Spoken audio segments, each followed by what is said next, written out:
આજે આપણે કિશોરી મીટિંગ રાખી છે અને કિશોરીઓને લાઈવ વાનગી શો કરીને બતાવવાનો છે। એમાં આપણે આ પૂર્ણા શક્તિમાંથી વડા બનાવવાના છે। તો આ વડા બનાવવા માટે એકલી પૂર્ણા શક્તિ આપણે લેશું તો સરખો વાક આવશે નહીં।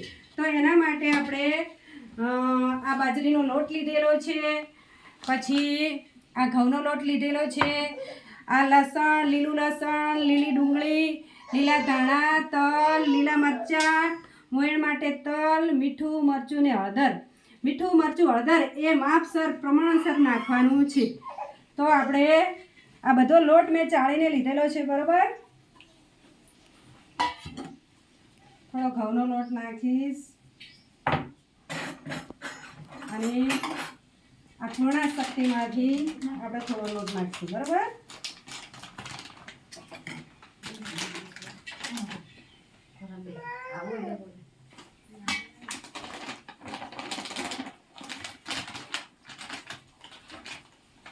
આ બાજુ તમે ધ્યાન આપજો કેવી રીતે વાનગી બને છે।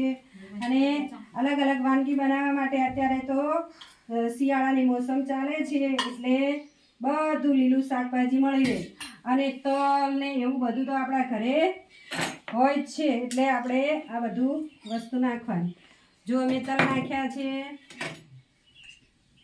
આ મરચું માપસર નાખવાનું, બરોબર। પછી આ મીઠું લીધું છે, હળદર,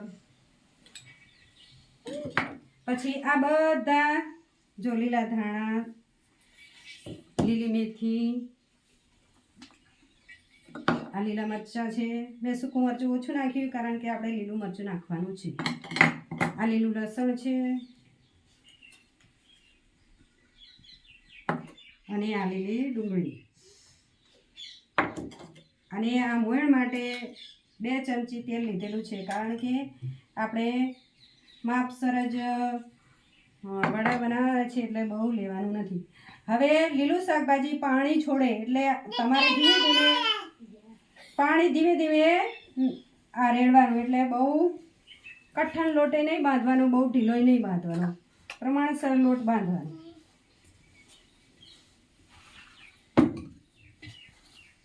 એમ જો આ વડા બનાવી લીધા છે। હવે મારે તેલ પણ ઉકળી ગયું છે તો તેલમાં વડા તળી દેવાના છે, બરાબર। ધીમે ધીમે આપણે આ વડા તેલમાં નાખશું।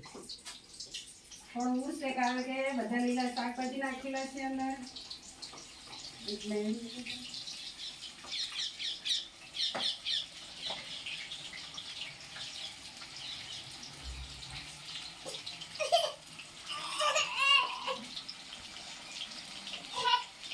મારે વડા તળાવ્યા।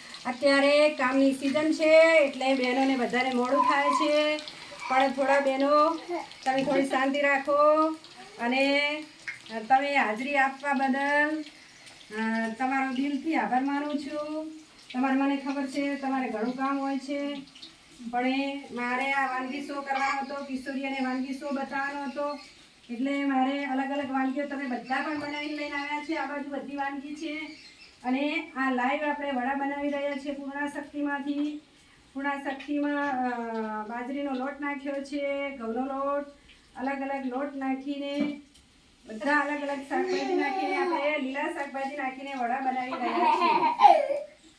તો તમે પણ ઘરે આવી રીતે પૂર્ણા શક્તિમાંથી વડા કે કોઈ વાનગી બનાવીને ખાઓ, અંદર આપણા ઘરના લીલા શાકભાજી ઉમેરો અને આપણો ઘરનો અમુક લોટ ઘરનો ઉમેરો, તલ એવું બધું, તલ સિંગ એવું બધું આપણું ઘરનું ઉમેરશું ને તો વાનગીનો સ્વાદ ટેસ્ટ સરસ આવશે। એટલે તમારે પૂર્ણા શક્તિમાંથી તેમજ બાલ શક્તિમાંથી અને માતૃ શક્તિમાંથી જે લાભાર્થીને જે પ્રમાણે આવતું હોય એ પ્રમાણે વાનગી બનાવીને તમારે ખાવાની।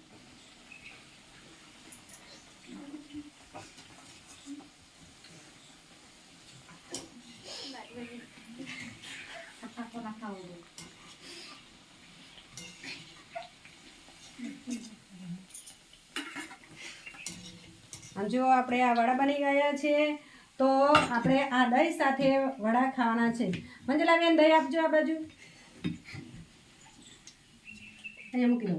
દહીં સાથે તમે વડા ખાશો તો તમારે હિમોગ્લોબિન પ્રોટીન બધું ભરપૂર મળશે. ફાઈબર બધું આમાં ભરપૂર હોય છે. આયર્ન પ્રોટીન એ બધું આમાં બધા મિનરલ્સ ને બધું ભરપૂર હોય છે. તો તમારે આવી રીતે વાનગી બનાવીને ઘરે ખાવાની. બરોબર.